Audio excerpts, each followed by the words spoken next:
In the winter of 1879, in a narrow Montana valley where the snow arrived before the fences were finished, a widow named Clara Voss built a stone wall across the middle of her cabin. Not a fireplace, not a hearth, a wall. It ran like a gray spine from the dirt floor almost to the rafters, 12 feet long, 3 feet thick, and heavy enough that two men standing beside it swore the cabin would sink before the roof ever went on. And the firebox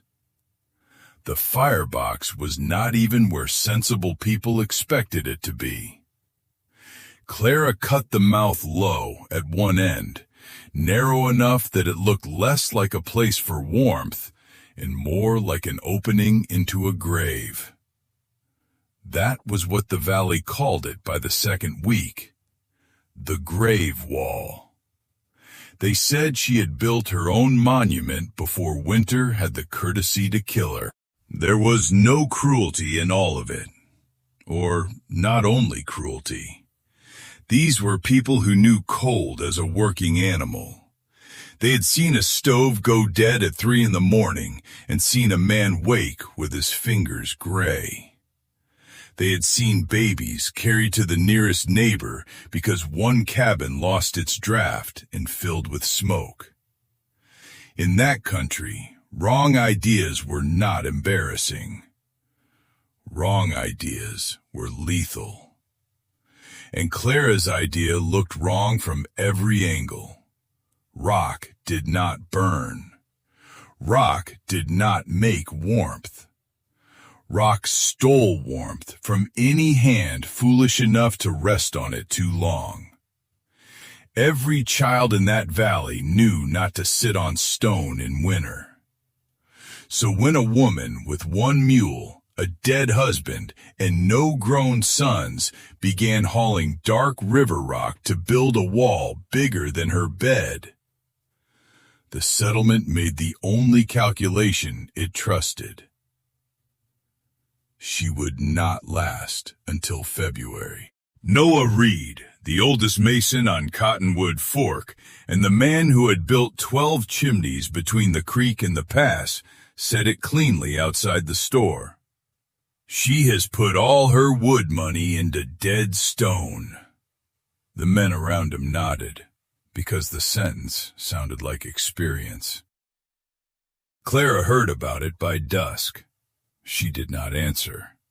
She was too busy tapping each stone with the back of her hammer and listening for the ones that rang true. Before the valley knew her as the widow with the grave wall, Clara Voss had spent 5 years following ore camps through the mountains with her husband Ansel. He repaired stamp mill equipment. She kept the accounts, sharpened the drills, boiled the coffee, and learned the habit that would save her life after he died. She measured things. The men in the camps remembered the explosions, the cave-ins, the price of flour, the fights outside the boarding house. Clara remembered numbers, how long a forge stayed warm after the bellows stopped, which bunkhouse froze before midnight and which one held warmth until dawn. How the black stones beside the charcoal oven stayed mild under the palm long after the coals had been raked out. She wrote it all down in a pocket ledger that no one asked to see. In the spring of 1878, a cracked drive belt snapped loose at the Glendale mill, flung a steel pulley across the room, and killed Ansel before anyone could cross the plank floor to him.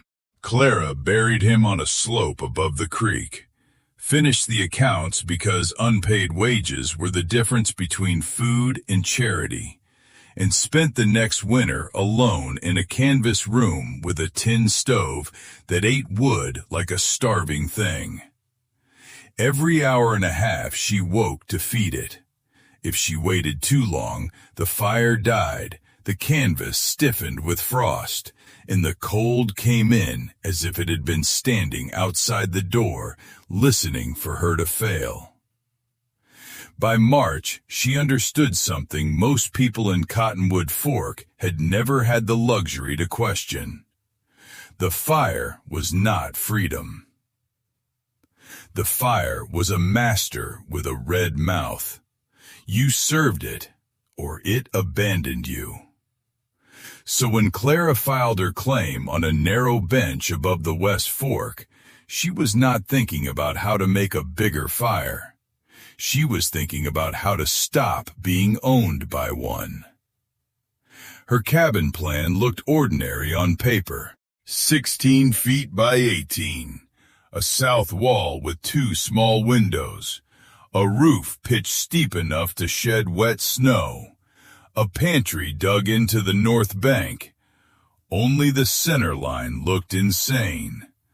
There she marked a foundation wider than a wagon track and deeper than any hearth in the valley. She drove stakes through the dirt floor before the walls were even raised, then dug until her shovel hit the hard gravel pan below the frost line.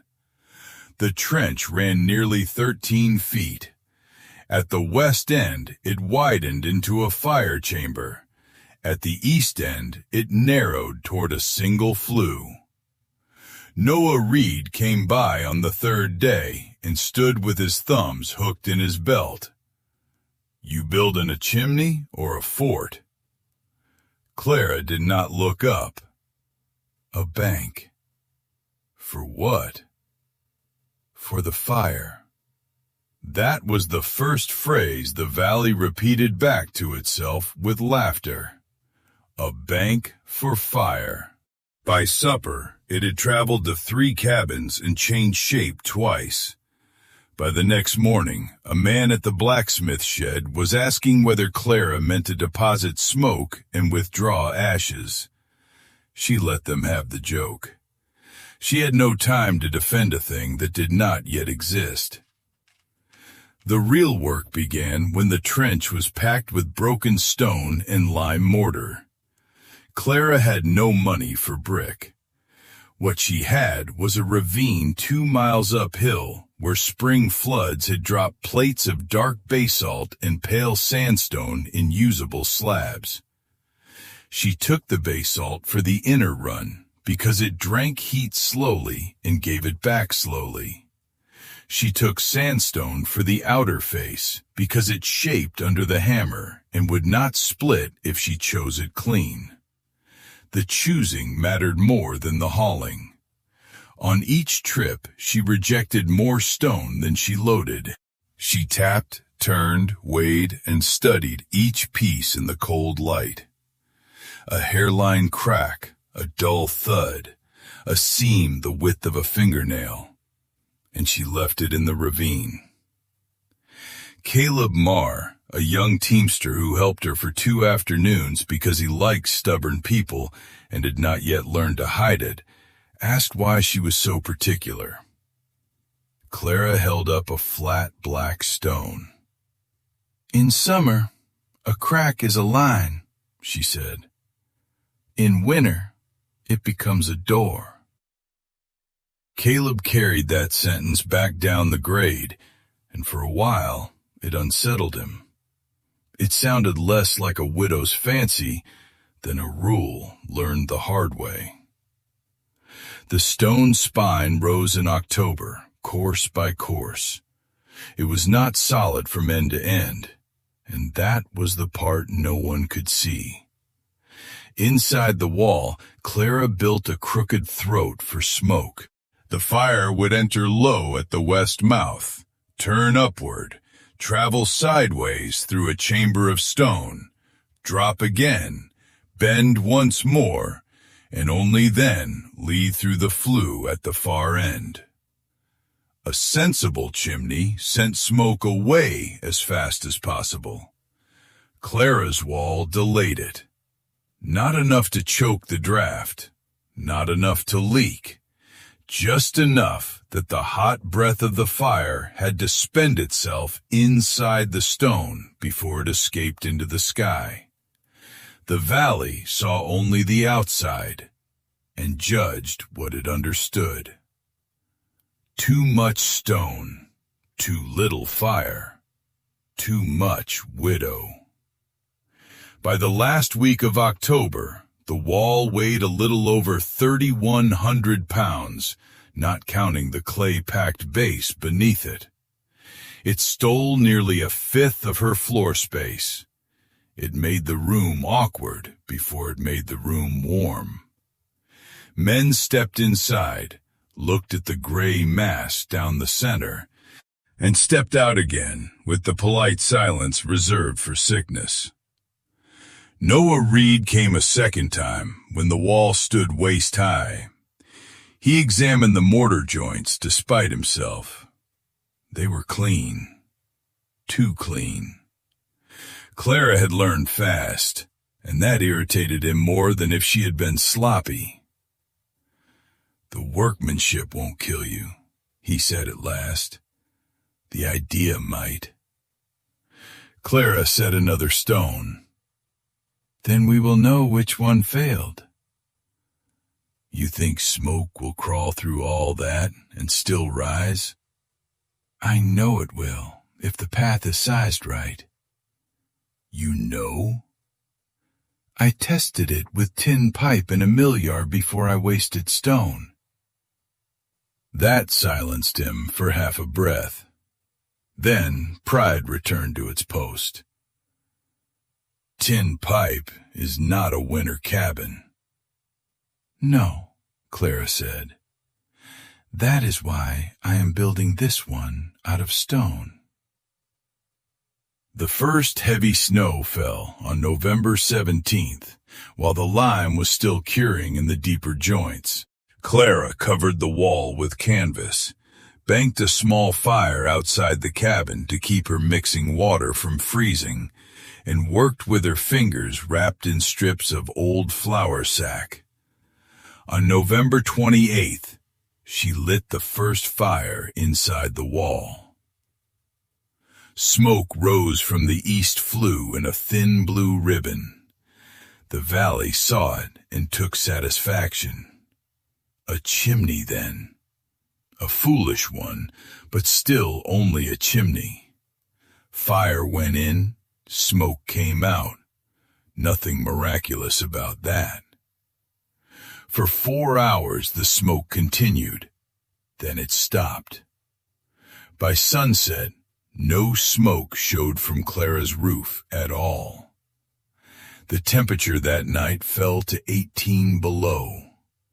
Every chimney in Cottonwood Fork worked like a desperate signal fire. Smoke stood up from the roofs in hard white columns.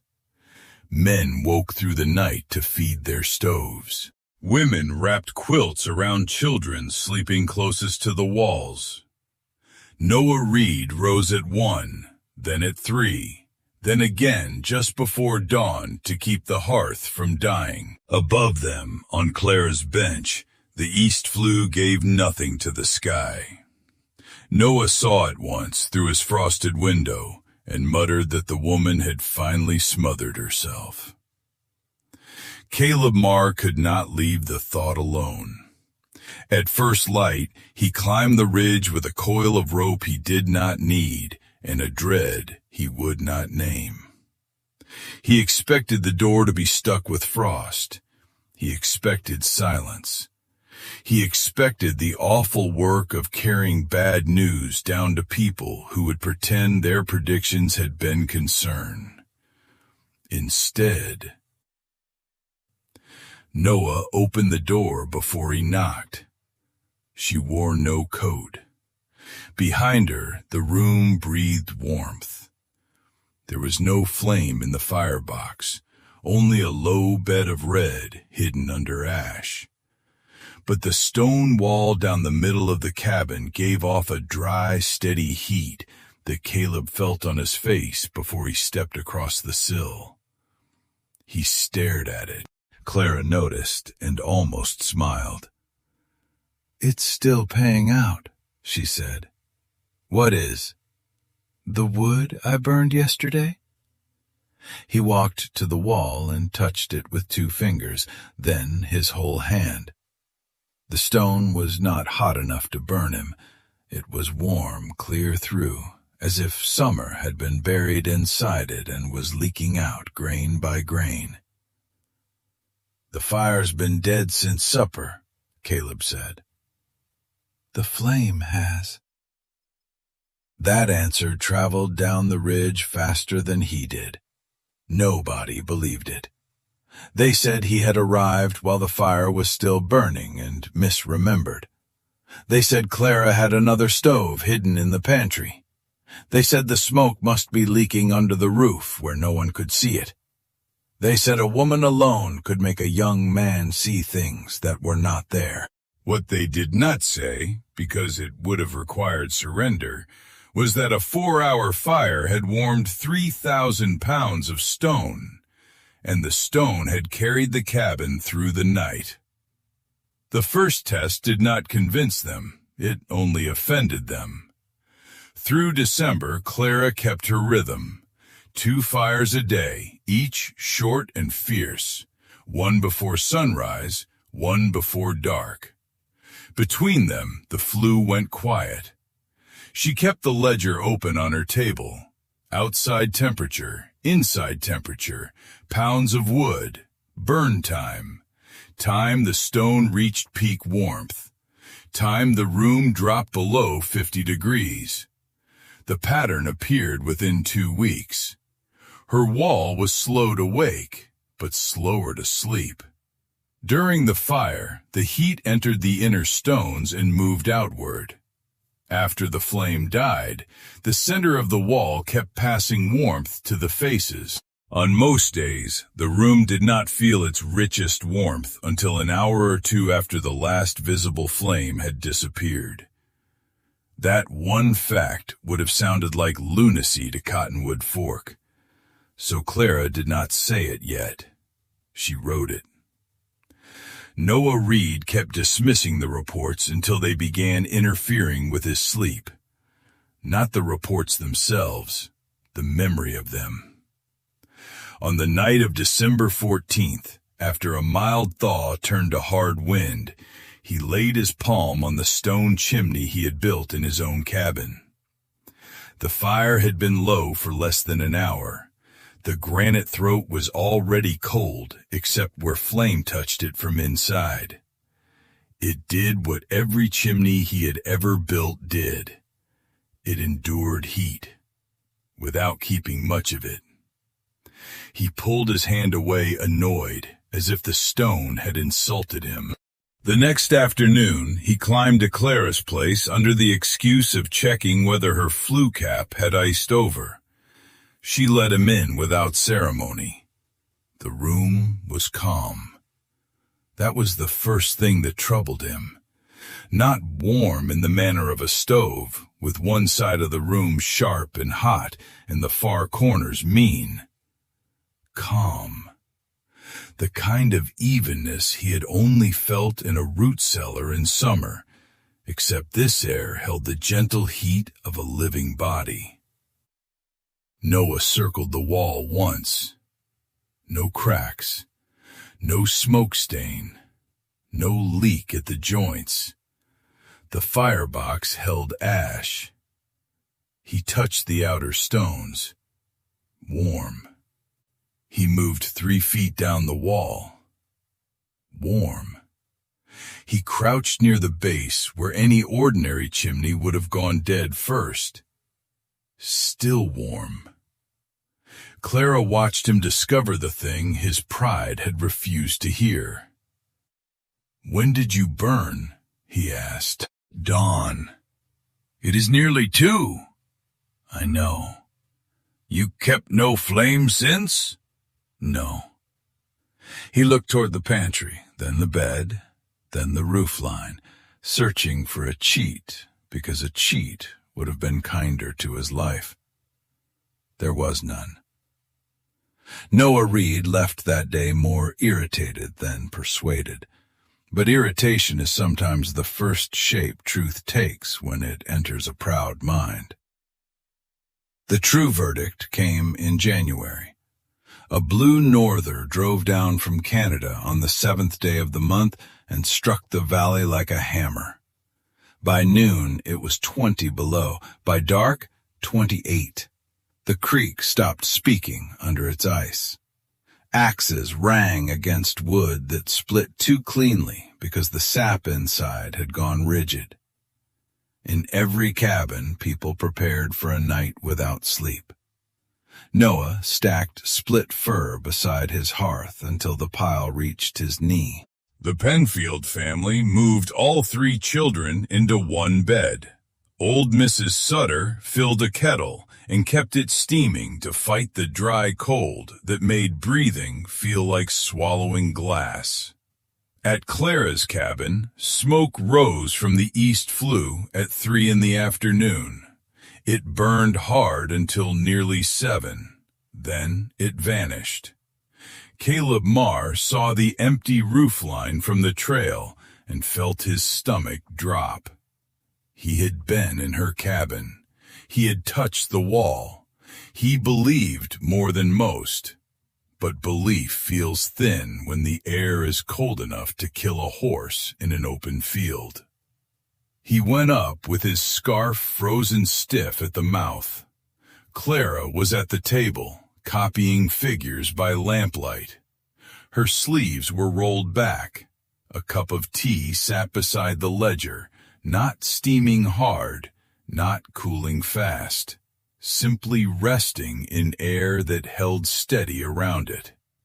"It's past 30 below," Caleb said. "Not yet," she answered. 29 at the door when I checked." "That isn't comfort." "No," Clara said. "That is weather." He gestured toward the dead firebox. "And that?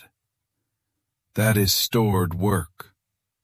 She told him to put his hand on the south face of the wall. He did.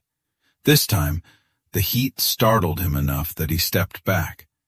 The stone was hotter than any sun-warmed boulder he had ever touched. It radiated outward with no flame, no sound, no appetite. A hidden current of warm air climbed along it and moved across the rafters. Near the floor, Caleb could feel cooler air drifting toward the base to replace what rose. The whole cabin was turning its air slowly around the stone spine. Clara turned the ledger toward him.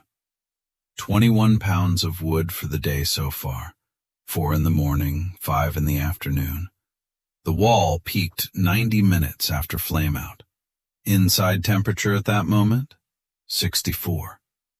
Expected low by dawn, 51 if the wind did not change. Caleb read the figures twice.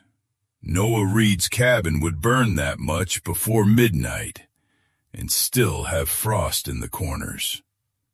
"Why didn't you tell them all this?" Caleb asked. "I did," Clara said. "I built it." At dawn, the valley woke in pieces.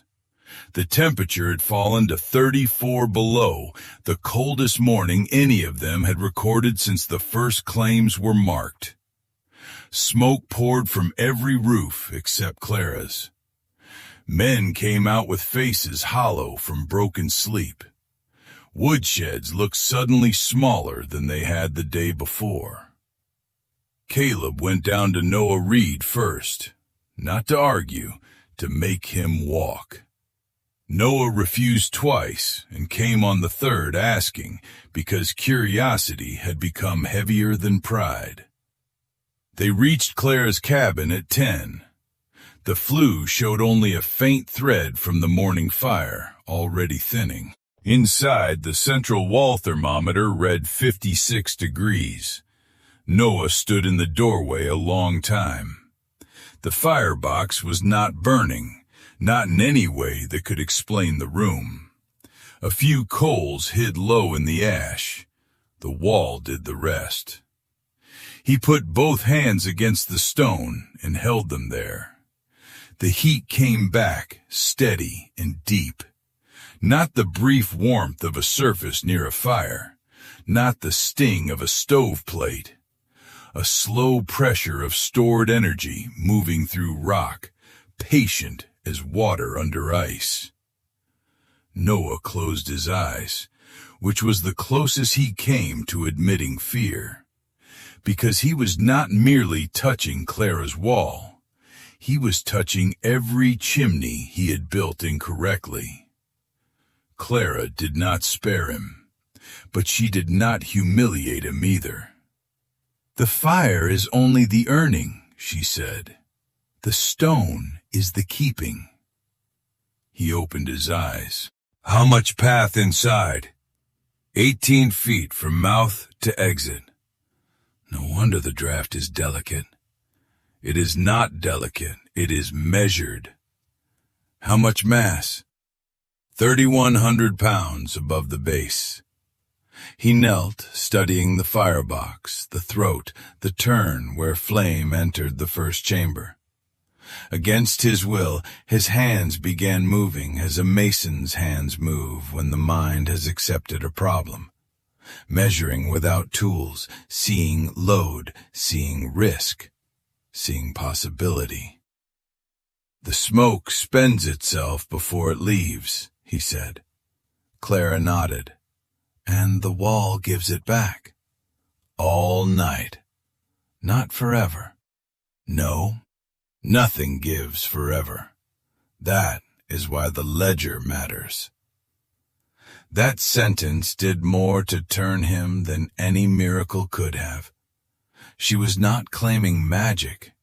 She was claiming arithmetic. For the next 6 weeks, Cottonwood Fork conducted the ugliest kind of experiment.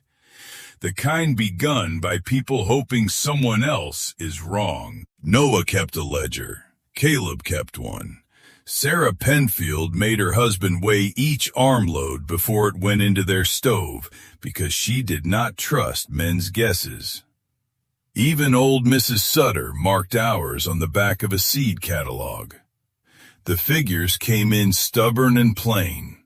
A common cabin in hard weather burned 45 to 60 pounds of wood a day if the family wanted tolerable warmth and any hope of waking without ice inside the windows. Clara burned 22 to 28. Her room swung less.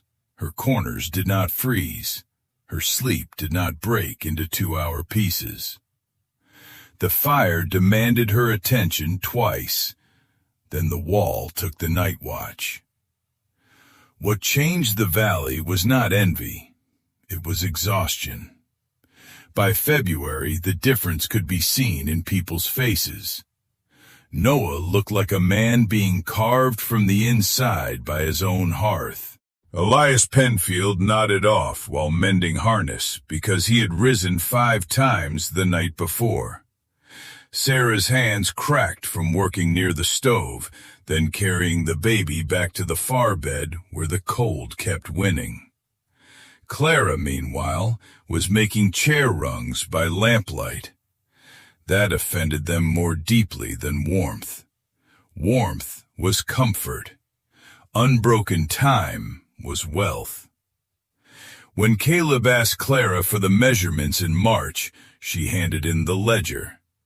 He had expected reluctance, a price, at least the small pleasure of making him ask twice. She gave it freely. "There is nothing secret in it," she said, "only heat moving slowly because I gave it a place to stay." Caleb could not afford a full stone spine. His cabin already stood, and his chimney was too thin to do more than cough smoke into the sky. But he had a back wall of stone, and a cramped room he was willing to make more cramped if the bargain returned his nights. Clara walked his cabin, made measurements, and drew a smaller version on brown wrapping paper. Not a wall down the center, a heat bench along the north side, a firebox at one end, a low channel through packed stone, and a narrow flue at the other. Half the mass, half the storage, still better than spending every earned degree into the sky. Noah Reed came to build it. That was the moment the valley understood the argument was over. Not because Noah apologized. He did not at first. But because a tradesman does not put his hands to a principle he still believes will kill a family. He and Clara argued through every course. He wanted a steeper throat.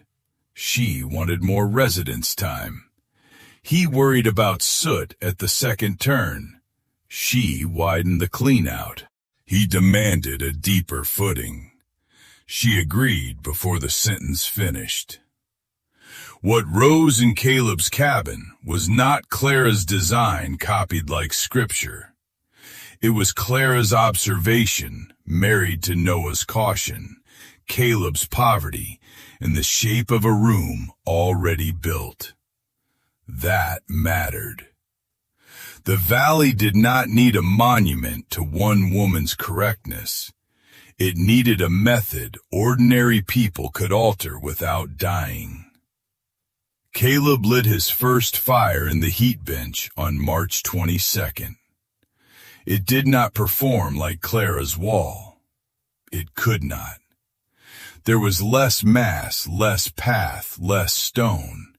But that night, for the first time since he had taken the claim, his fire went out before midnight, and the room remained livable until morning. He woke once out of habit, reached for his boots, and realized the air did not hurt. Then he lay back down and slept until sunrise. By autumn, 3 more cabins had been altered. Not perfectly, not beautifully, but enough.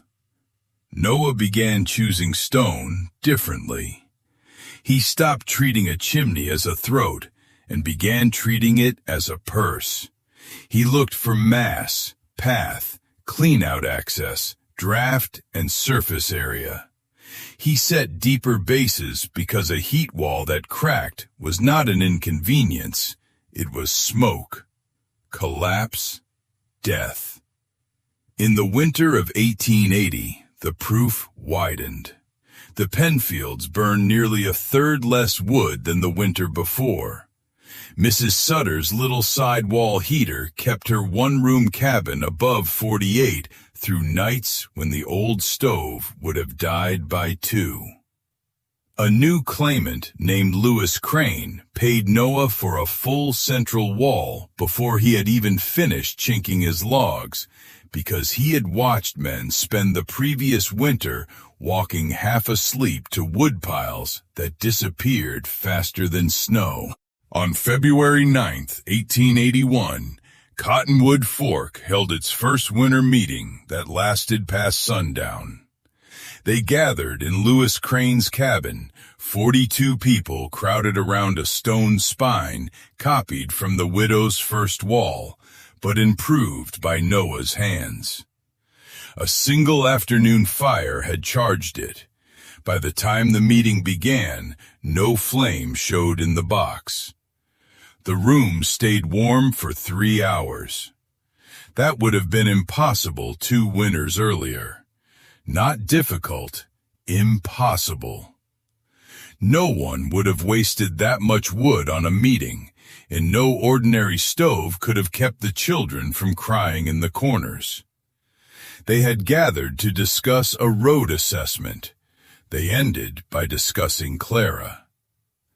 Elias Penfield stood first, because guilt is lighter when carried publicly. "I said that wall would bury her," he told the room. "It did not. It carried half this valley through winter. I was wrong." Noah stood after him. He was not a natural speaker. His voice came out rough, as if every word had to pass over pride on its way up. "I built 12 chimneys before Clara Voss built 1 wall," he said. "I thought a chimney's duty was to move smoke. That was half the duty.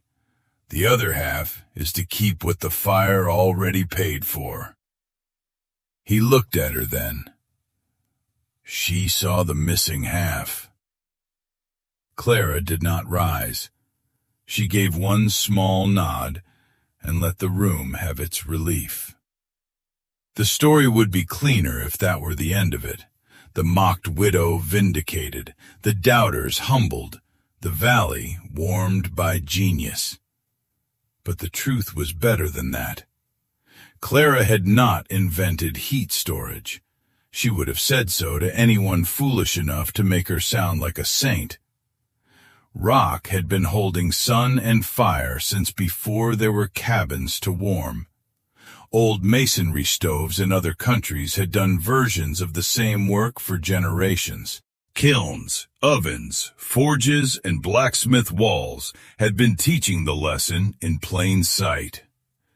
What Clara did was notice it where others merely walked past. Then she did the harder work. She translated noticing into a thing a poor woman could build with a mule, a hammer, and a ledger. That was the part Cottonwood Fork needed most. Not brilliance falling from heaven, not a miracle hidden in stone. A method made visible enough that other hands could test it, alter it, and trust it. By 1884, 14 heat walls, benches, or thickened flues stood along the West Fork and the neighboring draws. Some were full central spines. Some were low benches. Some were simply old chimneys fattened with stone until they began to keep a little of what they had once wasted. They did not suit every house. Where wood was easy and winters mild, no one bothered. Where rooms were large and stone poor, the design failed to earn its labor. Clara never pretended otherwise, but in the cold places, where a cord of wood cost blood and time, the difference was not small. It changed the day. Fewer trees had to be felled in panic. Children did lessons away from the stove. Women worked without moving their chairs every half hour in pursuit of warmth. Men mended harness and tools after dark instead of staggering outside to split another armload. Sleep came back in whole pieces. The settlement did not become rich. It became less poor in the one currency winter had stolen most reliably: hours. Years later, after the railroad shifted trade south and Cottonwood Fork thinned into abandoned claims and roofless cabins, people still found the stone walls standing where the log rooms around them had sagged. Grass grew through floorboards. Snow entered through collapsed rafters. But the gray spines remained, too heavy to rot and too stubborn to explain themselves to anyone passing quickly. Clara Voss lived long enough to see children who had once warmed their hands on her wall build homes of their own. She never called it the grave wall. Neither did anyone else after the second winter. They called it the stone bank. When she died at 71, it was in the same cabin, in late February, during a cold snap sharp enough to freeze the pump handle inside its shed. Caleb Marr, old by then, found her in her chair beside the workbench with a half-shaped chair leg across her lap. The firebox held ash. The room was 53 degrees. Outside, the morning stood at 27 below. The wall was still warm to the hand. There are many ways to tell the story of Clara Voss. A widow against a valley. A woman proved right by winter. A forgotten inventor in a cabin built from refusal. But the truest version is simpler. A whole settlement believed warmth was something you kept alive by constant burning. Clara believed warmth could be earned once, kept carefully, and returned slowly when people needed sleep more than flame. She did not teach stone to burn. She taught them to stop throwing warmth away the moment they made it. And in a country where survival had meant serving the fire all night, that was not just a better chimney. It was the difference between enduring winter and having a life inside it.